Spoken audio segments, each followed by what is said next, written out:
It wasn't at all clear where this was going to lead. Some U.S. officials foolishly interpreted this as somehow something that the Soviet Union was orchestrating. A completely naive view. Most others did not, but they saw this as a new phenomenon, and it was. There had not yet been political Islam.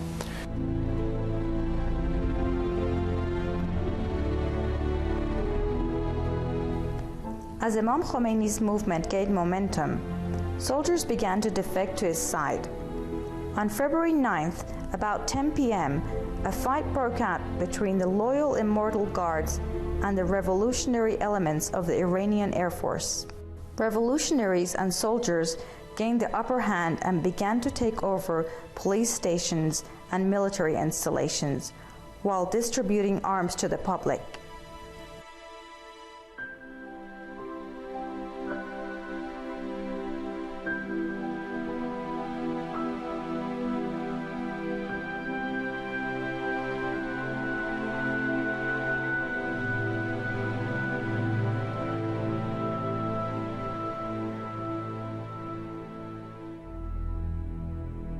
I think everyone was reserved in his opinion about the Shah.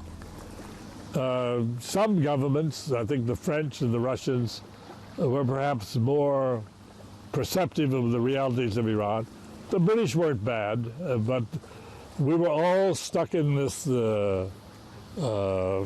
position of not knowing what the future might hold. So the Shah, if the Shah fell, what kind of government would come later? No one wanted to be responsible for bringing that on when we didn't know what would be the outcome. If we had known something about his condition, we could have gone to him and said, look, we're talking about regime survival here. Do you want your son to be slaughtered in the streets after you're gone? Well, then maybe we better. So I told Charlie Noss, I could even write that set of talking points. That you mentioned. But nobody thought the unthinkable until it was too late. We were absolutely committed to the Shah, at least through the Jaleh Square riots. Either in my book or in one of the other stories about the time is that the Shah, before the Shah moved against the Jaleh Square rioters, he wanted to know if it was all right with the if it was okay with the Americans. And Brzezinski told him on the telephone, it's a problem of order. Of course, we would be behind you if you do that. And then I learned from my Iranian friends later that some said, well, the Shah didn't really believe him. He says, yeah, we'll go around and kill him, and then we'll take the heat later. As Marvin Zonas says, he had no balls by that time. No, I think we were always on his side. As a matter of fact, up until the very last hours on February the 11th, when was it, 1979, when the Air Force was in rebellion, looks like things were falling apart, Dr. Brzezinski called Sullivan, Ambassador Sullivan in Tehran, and said, now is the time for the Iranian military to stage a coup. Throw out Bakhtiar and take over and run the country with an iron fist. Sullivan said, our military is in the basement of the Supreme Commander's staff just trying to protect themselves. They're in no position to recommend a coup to anyone at this stage. Well, we certainly tried.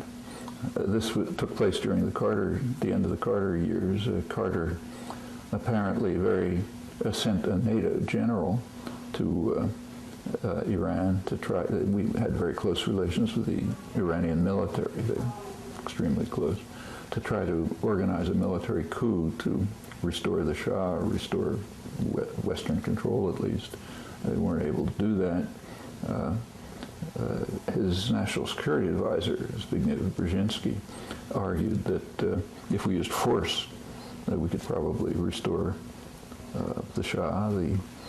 Israel's role was quite interesting. Israel didn't have formal relations with Iran, but it had very close relations. They were extremely close allies. And there was the highest Israeli official, effectively the ambassador, they didn't call him that, Uri Lubrani. He stated very publicly, in fact on British mainstream television, that if we could find officers who would be willing to kill 10,000 people, we would be able to restore order, stability in Iran. He advocated that, of course. So there was an attempt to try to overthrow the revolution right away. That the Shah himself didn't see this coming. He knew that there were demonstrations and problems. He had had that before. He had been on the throne for 37 years, and he had seen uprisings, he had seen opposition forces before.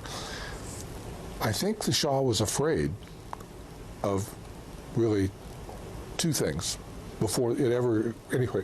His number one concern was basically the possibility of a military coup. He was really worried about his own military. Stop and think about how his father got his job. He was a military man, and he came in with a weak monarchical government, the Qajars, and basically threw them out and replaced them with himself. And that was the beginning of the Pahlavi dynasty. And it was a military coup, not anything else. And I really believe that the Shah remained concerned about that more than anything else, right up to the end. He kept his military forces divided and completely at odds with each other. When he appointed people to be the head of the Army, the Navy, the Air Force, who hated each other, who absolutely never worked together. They were all in competition with each other for resources, competition with each other over relations with the Shah himself. And the Shah played that. He tried to keep them separate, so that when his regime began to crumble, the one institution that might have rescued him was the military. And he was never willing to trust them. For instance, when he created a martial law government in November of 1978, he had people like General Vasey and others who were really bloodthirsty.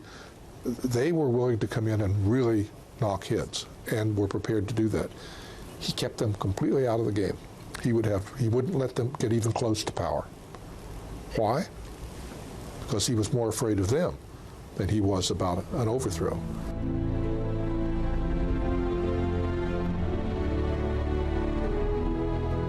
The final collapse of the provisional, non-Islamist government came at 2 p.m. February 11th, when the Supreme Military Council declared itself neutral in the current political disputes, to prevent further disorder and bloodshed. Revolutionaries took over government buildings, TV and radio stations, and palaces of the Pahlavi dynasty.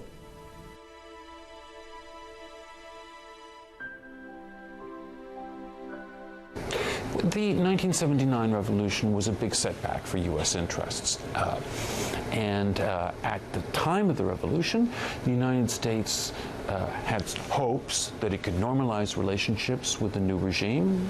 Those turned out to be unrealized.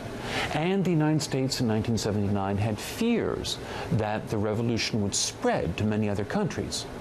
Those fears also turned out to be unrealized. So the 1979 revolution looks like a unique and singular event. It hasn't been repeated, but on the other hand, the United States has not really found a way to have normal relationships with that revolutionary regime. In the end, it was the Shah who caused the revolution. In the end, it was the Shah who was responsible, in the sense that I think he came to believe that the greatest obstacle to his realizing his great ambitions for his people, the country of Iran also, were the Iranian people. And if it weren't for them, everything would be great. Well, it's pretty hard for a king to stay in power when he thinks his people are the obstacle to the realization of his dreams to make a great country. Everything was in the hands of the gods, you know.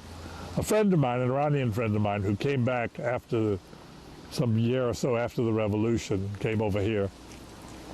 And then he read all of the memoir literature, Carter, Brzezinski, Vance, Gary Sick. He said what impressed him was that these Americans thought that they could use the right words or find the right people to deal with the problem of the revolution, reverse its course. He said what they didn't realize was that they were dealing with a tsunami, with a great tidal